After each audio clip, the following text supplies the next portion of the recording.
Coming up next, we have some very exciting lightning talks presented by our developers, ranging from SD1 to senior architects, touching upon the same.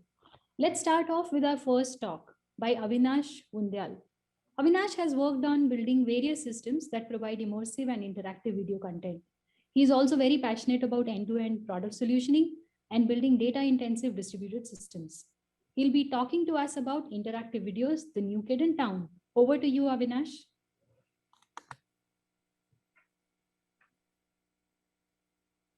Hello, my name is Avinash, and I work as a software engineer at Flipkart with the engagement team. This talk is about how we have built and launched interactive videos on our app. Video is the most consumed content on internet. More than 80% of traffic online is video traffic. Over the last few years, multiple attempts have been made to make video more immersive and interactive. Flipkart's crime stories and Netflix Bandersnatch are an example. But what does it mean for a video to be interactive? Let's watch a small clip from an episode of Flipkart's crime stories to demonstrate one form of interactivity. The general theme of the series is a crime is committed. The cops are trying to identify the culprit. The cops take help of viewers to solve the case. The viewers are presented with a question along with options. They can choose any one of them, which would determine the subsequent storyline. Please notice the option selected is food and drug report. Now observe the video switched and the cop picked up the food and drug report. Here, the video switching was seamless. Now, how do we achieve this experience? Let's first understand how videos are served over the internet. You might be aware that video content is served using adaptive streaming. HLS from Apple and Dash from Google are two popular protocols for adaptive streaming. Both the protocols work on the same principle. A video is transcoded into multiple videos of varied resolution, which is further divided into small chunks of 3 to 10 seconds. Let's look at HLS, for example. When we fetch a video on the internet, which is very likely hosted on a CDN, the index file is first fetched, and it contains links to manifest files associated to a resolution. These files further contain links to fragmented files called segments. It is content in these segments when grouped together form a video. Video player on our device, depending on our network speed, picks up a resolution and starts downloading multiple video segments and fill the available buffer. As we consume the video content from the buffer, the player keeps filling it again with the next segment.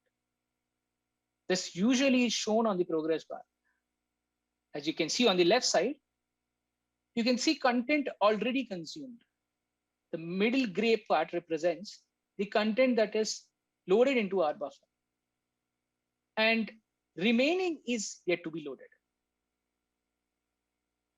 Now consider a branched video. Depending on the user choice, the next seconds are to be fetched, which we don't know until the very last moment. The current protocol or the player do not support such non-linear content. So what do? We have two options. One, we implement a new protocol and a player that supports such non-linear content, or we find a workaround by stitching linear video dynamically. We chose the latter, but do native players have a support for this kind of stitching? Android's Xo player and Apple's AV player supports queuing videos. To check if we can leverage this, we did a small POC. So when a user selects an option, we added the associated video to the queue. But to our disappointment, the experience was not seamless. Every time the video switched, the player buffered.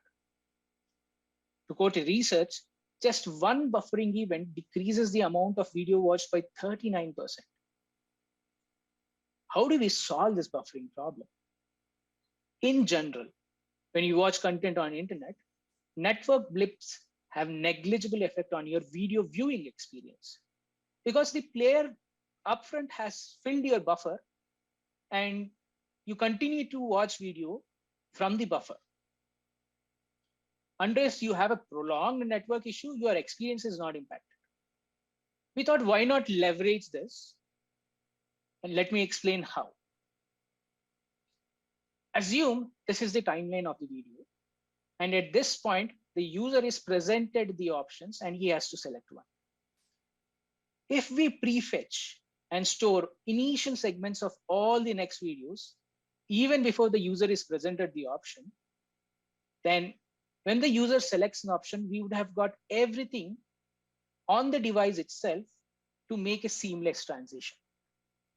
But unfortunately, players do not support prefetching segments of a video that is not currently playing.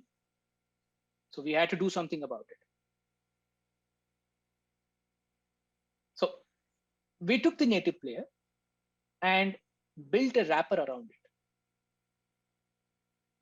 The wrapper contains a download manager that assists the player in prefetching initial segments of all possible next videos. The wrapper also contains an orchestrator to manage this entire flow. When the app gets the next possible videos, the CDN links are passed to the download manager by the orchestrator. The download manager then immediately starts downloading a configurable number of segments along with the manifest file of all the next videos. Parallelly, the orchestrator keeps listening to all the events published by the player. And when it's time to make a video switch, it passes the CDN link along with the cached segments of the video corresponding to the option selected by the user.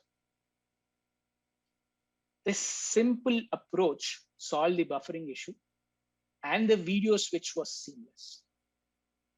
Let's look at the demo once again, but this time let's select a different option.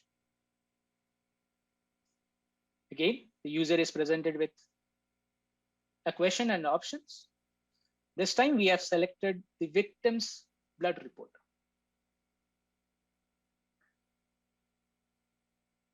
Now, please notice the video has switched and the cop has picked up the victim's blood report, which is in line with the option selected.